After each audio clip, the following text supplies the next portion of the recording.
Hello दोस्तों, स्वागत है आप सभी का बिहारी मीडिया न्यूज चैनल पर एक बार फिर से। आज की इस वीडियो में हम बिहार के टुडे ब्रेकिंग न्यूज 15 बड़ी खबरों के बारे में जानेंगे, जिसमें हम आपको सबसे पहले बताएंगे बिहार में नीतीश मंत्रिमंडल का हुआ विस्तार। इसके साथ ही बड़ी खबर बताएंगे नीतीश कैबिनेट का बड़ा फैसला, ड्यूटी के दौरान मौत के मामले में होमगार्ड के आश्रितों को मिलेगा नौकरी। पप्पू यादव का आरोप, बिहार मंत्रिमंडल में 70% मंत्रियों पर हत्या व फिरौती जैसे गंभीर मामले दर्ज। बीजेपी से 9 तो जेडीयू से 8 नए मंत्री बने। बिहार में अब बिजली बिल का ऑनलाइन भुगतान होगा अनिवार्य। बिहार बोर्ड इंटर परीक्षा में 16 परीक्षार्थी निष्कासित। देश भर में बंद पड़े विश्वविद्यालय और कॉलेज जल्द खुलेंगे। फिर बड़ी खबर बताएंगे बिहार सरकार कर सकती है जमीन बंदोबस्त नीति में बदलाव। बिहार में उद्योग विभाग में 200 से अधिक पदों को भरने की तैयारी। साथ ही आपको बताएंगे कृषि विभाग में रिक्त पदों पर जल्द होगी नियुक्ति। अगले महीने से बिहार में चलेगी पैसेंजर ट्रेन। बिहार में पानी बर्बाद करने पर लगेगा 5000 का जुर्माना। बड़ी खबर बैंक ऑफ बड़ौदा करने जा रहा बड़ा बदलाव। और फिर आपको बताएंगे किसानों के बाद अब देश के व्यापारी करेंगे भारत बंद और चक्का जाम। तो हमेशा की तरह आप इस वीडियो को एक प्यारा लाइक जरूर कर दे और आप बिहार के किस जिले में रहते हैं साथ ही हमें नीचे कमेंट बॉक्स में जरूर बताएं।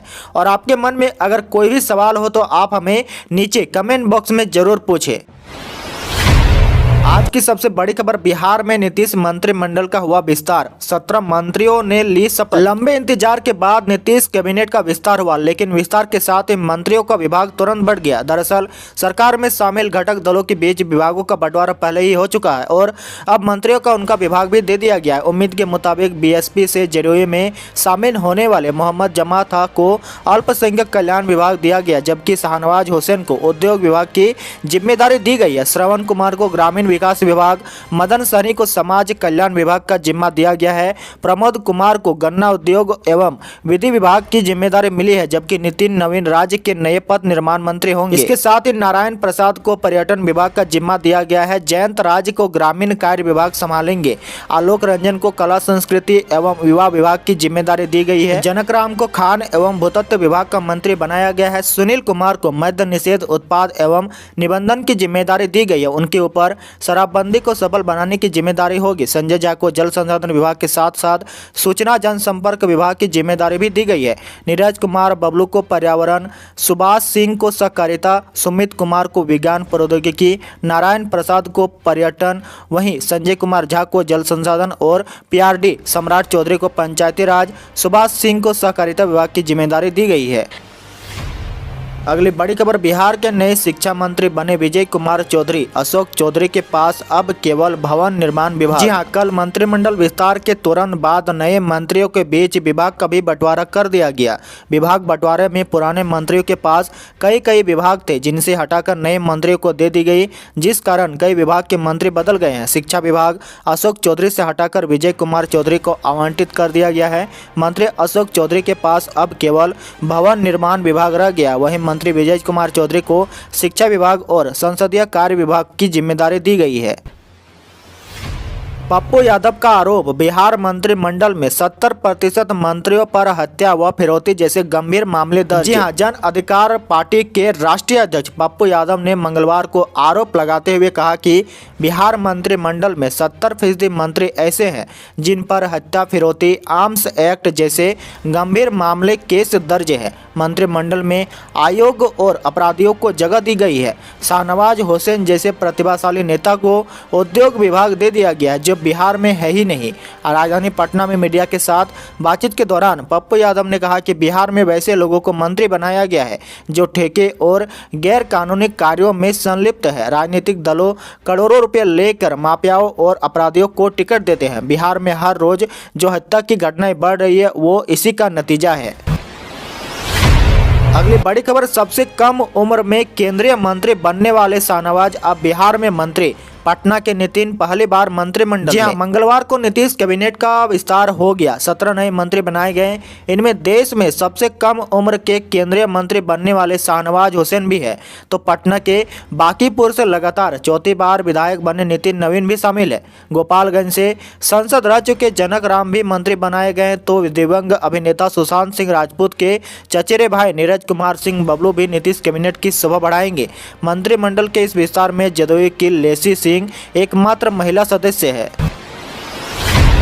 राज्य में बिजली बिल का ऑनलाइन भुगतान होगा अनिवार्य। केंद्र सरकार ने बिहार समेत सभी राज्यों को दिया निर्देश। जी हां, आने वाले दिनों में बिहार के बिजली उपभोक्ताओं को ऑनलाइन बिजली बिल ही जमा करना होगा। 1000 या विनियामक आयोग की ओर से तय की गई जो भी राशि होगी उससे अधिक बिजली बिल आने पर उपभोक्ताओं से नकदी नहीं लिया जाएगा। कंपनी के बिलिंग सॉफ्टवेयर पर ही जाकर ऑनलाइन जमा करना होगा। केंद्र सरकार ने इस बाबत बिहार सहित सभी राज्यों को निर्देश जारी किया है। आपको बता दें कि ऑनलाइन बिजली बिल जमा करने के लिए केंद्र सरकार ने इलेक्ट्रिसिटी एक्ट 2003 में संशोधन किया है। संशोधन के बाद केंद्र की ओर से जारी निर्देश में कहा गया कि 1000 से अधिक की राशि का मासिक बिल आने वाले उपभोक्ताओं से अनिवार्य तौर पर ऑनलाइन बिजली बिल ही लिया जाए। नीतीश कैबिनेट का फैसला, ड्यूटी के दौरान मृत्यु या अस्थायी अपंगता मामले में होमगार्ड के आश्रितों को मिलेगी नौकरी। हाँ, बिहार में मंगलवार को मंत्रिमंडल विस्तार के बाद नीतीश कैबिनेट की बैठक हुई। मुख्यमंत्री नीतीश कुमार की अध्यक्षता में हुई इस बैठक में कई महत्वपूर्ण फैसले लिए गए। अन्य विभागीय कर्मियों की तर्ज पर ही ड्यूटी के दौरान मृत्यु या फिर अस्थायी अपंगता मामले में होमगार्ड के आश्रितों को भी नौकरी दी जाएगी। नीतीश कैबिनेट ने इसकी स्वीकृति दे दी है। इसके अलावा कैबिनेट ने बिहार नगर पालिका सेवा समग्र नियमावली 2021 को स्वीकृति दी है। नए नियमावली के लागू होने के बाद नगर निकाय कर्मियों की सेवा शर्तों में बदलाव होगा।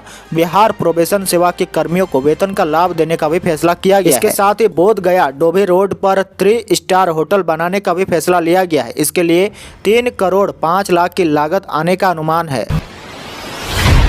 बड़ी खबर, देश भर में बंद पड़े विश्वविद्यालय और कॉलेज जल्द खुलेंगे। यूजीसी ने दी हरी झंडी। कोरोना वायरस के घटते प्रभाव को देखते हुए विश्वविद्यालय अनुदान आयोग ने देश भर में बंद पड़े विश्वविद्यालय और कॉलेज को जरूरी सुरक्षा इंतजामों के साथ फिर से खोलने के लिए कहा गया है।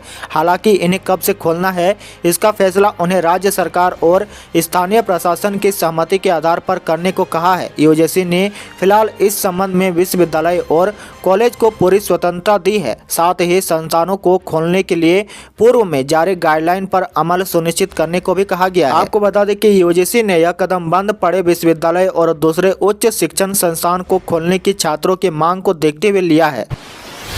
बड़ी खबर, बिहार में उद्योग विभाग में 200 से अधिक पदों को भरने की तैयारी, निदेशालय ने शुरू की प्रक्रिया। उद्योग विभाग में खाली पदों को भरने की तैयारी की जा रही है। खास तौर पर उसके फील्ड अफसरों की भारी कमी है। विभाग खाली पदों को भरने के लिए जल्द ही औपचारिक कवायद शुरू करने जा रहा है। अब तक 200 से अधिक पदों को नियुक्ति के लिए चिन्हित किया जा चुका है। विभाग के सभी निदेशालय को खाली पदों को चिन्हित करके रिपोर्ट करने के दिशा निर्देश दिया गया है। ये वे पद है जो अरसे से खाली पड़े हैं। अगली बड़ी खबर, कृषि विभाग में रिक्त पदों पर जल्द होगी नियुक्ति, वित्त विभाग को भेजा गया प्रस्ताव। हाँ, कृषि विभाग के विभिन्न श्रेणी के पदों पर जल्द ही बहाली होगी। सरकार रिक्त पदों को भरने की तैयारी में है। इसकी प्रक्रिया शुरू करने के लिए विभागीय अधिकारियों को कार्यवाही शुरू करने का निर्देश दे दिया गया है। कृषि विभाग और उसके विभिन्न निदेशालयों में सभी रिक्तियों का आकलन कर रिपोर्ट तैयार की जाएगी। इसे मंजूरी के लिए वित्त विभाग को भेजा जाएगा ताकि बहाली की प्रक्रिया शुरू कराई जा सके। अगली बड़ी खबर, बिहार में पानी बर्बाद करने पर लगेगा 5000 का जुर्माना। मोटर पंप का उपयोग किया तो दर्ज होगा एफआईआर। जी हाँ, राज्य में हर घर नल का जल का काम लगभग पूरा हो गया। ऐसे में अब योजना के पार्ट 2 में पंचायती राज विभाग और पीएचडी ने पानी की बर्बादी करने पर 5000 रुपये तक का जुर्माना लगाने का निर्णय किया है। इसको लेकर दोनों विभागों ने संयुक्त रूप से अपना प्रस्ताव मुख्यमंत्री नीतीश कुमार के समक्ष रखा है, जिस पर सहमति भी मिल गई है। आपको बता दें कि अगर उपभोक्ता जलापूर्ति का दुरुपयोग करते पाए गए तो ग्राम पंचायत द्वारा दंड लगाया जाएगा। प्रथम घटना में 150 रुपये, दूसरी बार 400 रुपये और तीसरी बार 5000 जुर्माना लगाया जाएगा। वहीं उस घर से पानी की सप्लाई का कनेक्शन काट दिया जाएगा। यदि दोषी उपभोक्ता जुर्माना नहीं देता हो तो सर्टिफिकेट वाद दायर करते हुए जुर्माना वसूला जाएगा। इसके साथ ही अगर उपभोक्ता योजना में मोटर पंप का उपयोग करता है तो स्थानीय प्रशासन के सहयोग से 5000 का जुर्माना लगाते हुए संपत्ति को जब्त करेगी। इसके बाद भी यही काम करने पर प्रखंड पंचायती राज पदाधिकारी प्राथमिकी दर्ज कराएंगे। यदि उपभोक्ता जुर्माना नहीं देता हो तो सर्टिफिकेट वाद दायर करके जुर्माना वसूला जाएगा। अगले महीने से बिहार में चलेगी पैसेंजर ट्रेनें। इस माह के अंत तक शुरू होगा सरायगढ़ दरभंगा के बीच ट्रेनों का परिचालन। पूर्व मध्य रेलवे के महाप्रबंधक ललित चंद्र त्रिवेदी ने प्रेस कॉन्फ्रेंस में कहा कि अगले साल में नेवरा दाइनवा बिहार शरीफ से रेल लाइन शुरू हो जाएगी। इस माह के अंत तक सरायगढ़ दरभंगा के बीच ट्रेन परिचालन शुरू होगा और जेपी सेतु पर जून तक डबल रेल लाइन तैयार हो जाएगी। इसके अलावा इस साल आरा से बलिया तक 65 किलोमीटर नई रेल लाइन का सर्वे होगा। सोनगढ़ गोमो सेक्शन पर डेडिकेटेड फ्रंट कॉरिडोर का काम शुरू होगा। इसे जून 2022 तक पूरा होना है। इसके साथ ही उन्होंने कहा कि अगले महीने से पैसेंजर ट्रेन चलाने के लिए प्रस्ताव भेजा जाएगा। अभी 39 पैसेंजर ट्रेन और 216 मेल एक्सप्रेस ट्रेन चल रही है। बड़ी खबर किसानों के बाद अब देश के व्यापारी करेंगे भारत बंद और चक्का जाम। जानिए क्या है असली वजह। 3 कृषि कानूनों के विरोध में 2.5 महीने से भी अधिक समय से आंदोलनरत किसानों के चक्का जाम के बाद अब देश के व्यापारियों ने भारत बंद और चक्का जाम करने का ऐलान किया है। व्यापारियों ने वस्तु एवं सेवा कर को लेकर आगामी 26 फरवरी को भारत व्यापार बंद करने का फैसला किया है। Confederation of all India trades ने जीएसटी के विकृत रूप के खिलाफ आगामी इस बंद का ऐलान किया है। कारोबारियों ने भारत व्यापार बंद का समर्थन करते हुए ट्रांसपोर्ट सेक्टर के सबसे बड़े संगठन all India transport welfare association ने 26 फरवरी को देश भर में चक्का जाम करने का फैसला किया है। बैंक ऑफ बड़ौदा करने जा रहा बड़ा बदलाव। 1 मार्च से ग्राहकों को ट्रांजैक्शन में हो सकता है परेशानी। जी हां, बैंक ऑफ बड़ौदा के ग्राहक के लिए एक बेहद ही जरूरी खबर है। विजया और देना बैंक का विलय होने के बाद सार्वजनिक क्षेत्र का यह बैंक आगामी 1 मार्च 2021 से नियमों में बड़ा बदलाव करने जा रहा है। मीडिया की खबर के अनुसार बैंक ऑफ बड़ौदा 1 मार्च से अपने IFSC कोड में बदलाव करने जा रहा है। इसके ग्राहकों को अपना ट्रांजैक्शन जारी रखने के लिए इसकी जानकारी रखना बेहद ही जरूरी है।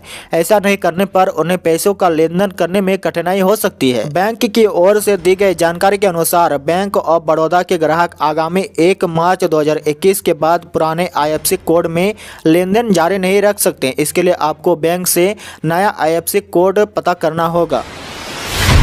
आयुष्मान भारत का लाभ लेने के लिए बनेगा ई-कार्ड, चलेगा जागरूकता अभियान। जी हां, आयुष्मान भारत प्रधानमंत्री जन आरोग्य योजना के तहत अब लाभार्थी को ई-कार्ड दिए जाएंगे।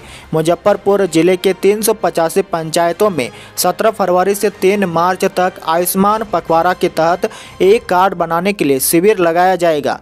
जागरूकता अभियान चलाकर इस योजना से लोगों को जोड़ना है।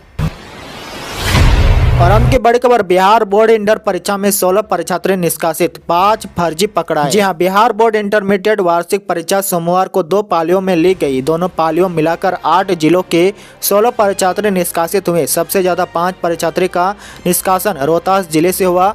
वहीं 4 जिले से 5 फर्जी छात्र पकड़ाए। पटना जिले में से 1 परीक्षार्थी निष्कासित किया गया। आपको बता दें कि पटना से 1, भोजपुर से 1, रोहतास से 5, औरंगाबाद से 2, वैशाली से 2, शिवहर से 2, सारण से 2 और बांका से 1 छात्र निष्कासित हुआ है। दूसरी तरफ सुपौल से 2, मधेपुरा से 1, गया से 1 और जहानाबाद से 1 फर्जी परीक्षार्थी पकड़ाया है। आज के लिए आपका सवाल बताएं कि भारत में पहला कंप्यूटर कहां पर लगाया गया था। इसका जवाब आप हमें नीचे कमेंट बॉक्स में जरूर बताएं। साथ ही जो इस चैनल पे नए आए हैं, चैनल को सब्सक्राइब करके बगल वाले नोटिफिकेशन बेल को जरूर ऑन कर ले, ताकि रोजाना बिहार के ताजा अपडेट आपके मोबाइल में मिलते रहेंगे। Thank you, take care, goodbye, जय हिंद, जय भारत, वंदे मातरम।